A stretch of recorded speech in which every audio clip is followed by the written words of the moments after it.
G'day and welcome to Oly35mm, user-based, quasi-empirical, cheap and cheerful videos on Olympus, Zuiko branded and Olympus branded lenses today. Now you've probably seen some of my overview series on the OM series. I've got several of those already up there on YouTube. But before there was the OMs, there were three other sets of interchangeable lenses in the Zuiko stable for 35mm. And I'm going to finish off this video with some screw-on filter type lenses from the IS series as well. But at the moment, let's look at these first three. Okay, 1958, the Olympus Ace came out, and it was a rangefinder camera with four interchangeable lenses. And these are beautiful little lenses. If I just take this off, a little bit hard to do so. There were, and they're absolute darlings. There were four of these Ace lenses. There was a 35mm f2.8, or in fact they called it 3.5 centimeter. That's how old it is. 35mm f2.8, a 45mm f2.8, and for some strange reason, two 80mm that came out, or they did come out separately. One was an f4 and one was an f5.6. Now I've actually tried to put these on a digital adapter, but I'm not so sure of the flange distance. I've never been able to find it out. I put it onto a micro four thirds camera with a KR adapter, and I actually hot glued this piece actually onto the adapter, and I actually managed to get some shots out of it. However, I couldn't infinity focus. It wasn't a very technical way of doing things. Okay, so 1963 comes along. I'll just get rid of the FTL for the moment. 1963 comes along, and the Pen F was born. Half-frame camera, 1.4 crop factor, if you like. Not that that was such a word then, or a term then, but it was an 18 by 24mm frame, which ran in a portrait direction on a 35mm film. And these lenses work really, really well with the micro four thirds and also the APS-C sensors without any vignetting, or at least I haven't found any vignetting with the four that I own. Now these ran from the 20mm, so that's a 28mm equivalent, the 20mm f3.5, all the way through to an 800mm lens, which was a 1040 equivalent or something, about 1000mm equivalent, somewhere thereabouts. And there were 18 lenses all in all, including a macro, several standard lenses at the 38, 40 and 42mm focal lengths, and quite a few telephotos and two zooms.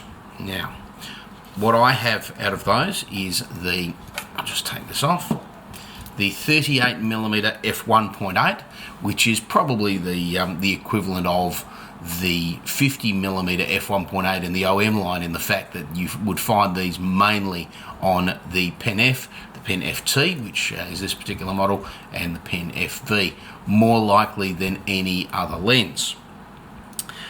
Works very, very nicely as a 76mm equivalent, and this is an f1.8, a 76mm equivalent on the micro four thirds, and whatever 1.5 is in the APS-C. So that's a nice little one. A 25mm, which I use as a nifty 50 on my micro four thirds, and that's an f4.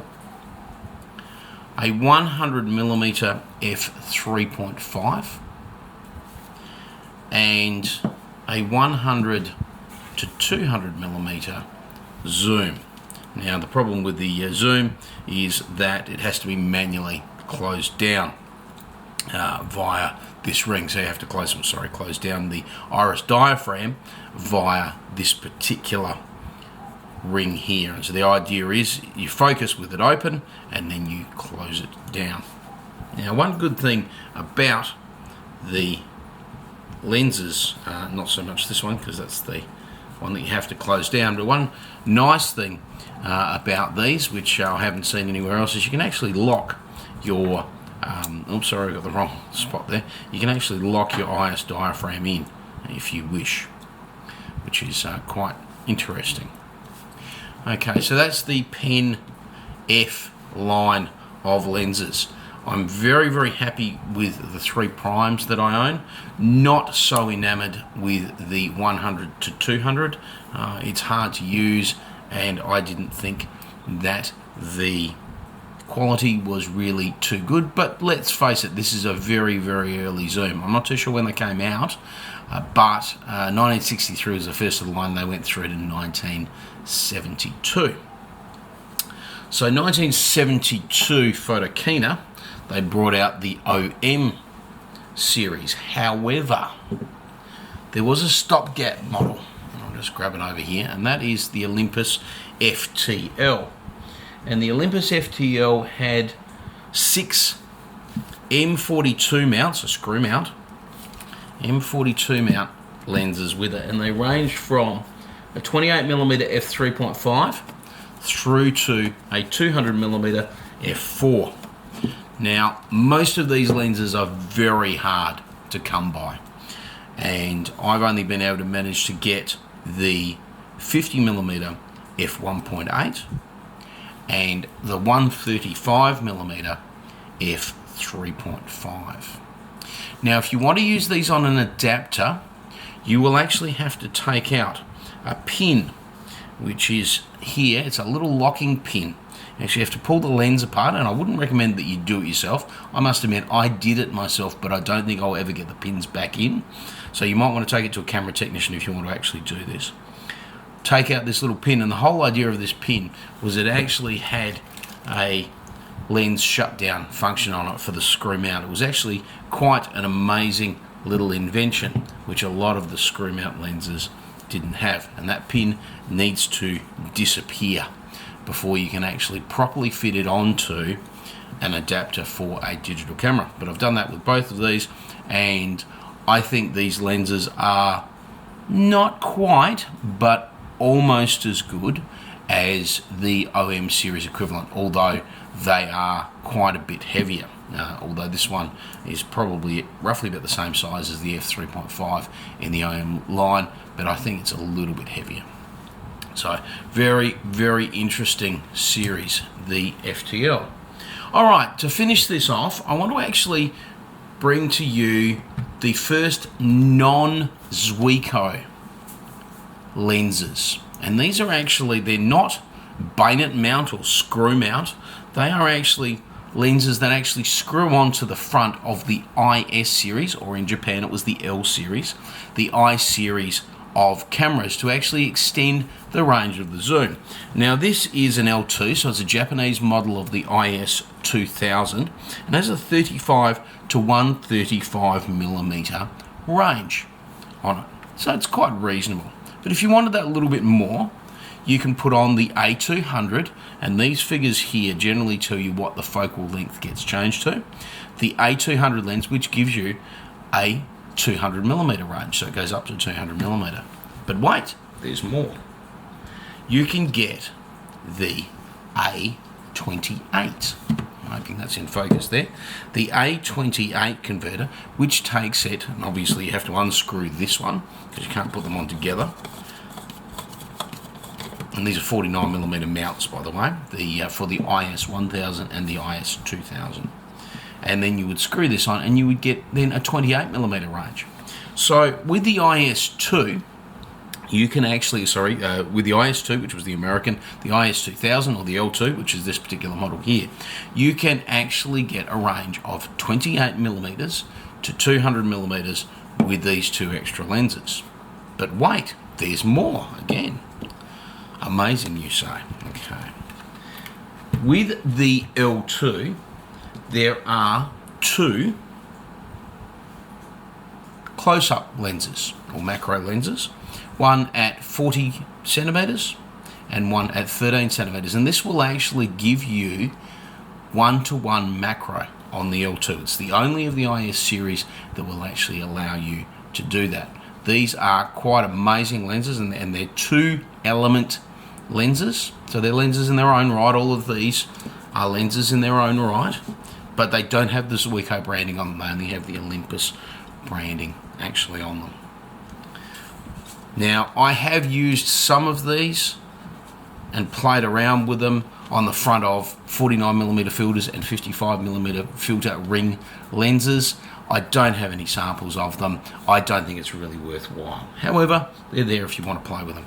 And also, they brought out an IS3 or IS3000 or L3, which had a range that was larger, and in fact, this particular converter, and this is a 55mm filter, would actually take you up to a 300. So you had a great range of 28mm through to 300mm on these wonderful IS series of cameras. And there was also a 40cm macro, again a 2-element lens on the front to get you that little bit closer, because I think, if I remember correctly, the closest focusing distance of these cameras on their own was 60 centimeters. Okay, there was a couple of extras. There was a more, well, they were hardly professionals, the IS 1000 to 3000, but there was also a cheaper range, the IS 100, 200 and 300, and they had a 52mm converter. Now this was, sorry, did I say 250? The 52mm screw mount, and this was to give you 180mm on the, I think it was 110mm lens, which was the longest focal distance you had on that zoom lens. Not as good as these, and you can feel it in the weight between the two, especially with the B300, which is the large one. There's less glass in there, not quite as good. I've actually used that on a digital camera screwed on top of one of my lenses that has a 52mm mount, and the results are reasonably average. There was another one of these as well for the IS 5000, but I've actually never seen one advertised. So these are lenses that are not in the OM series, but have an interesting life all of their own. So we had the Ace, we had the Pen, we have the, if I can find it, the FTL, and then we have the IS Olympus branded lenses as well. So I haven't done much testing with these, with the exception of I've used the FTL and the Pens quite a bit, but the others are quite problematic to use. So very, very interesting, a lot of fun. Unfortunately this year I didn't get a chance to actually have a really good look at them, but you may, if you can pick them up at the right price, you may be interested in trying them for yourself. So thank you very much for listening.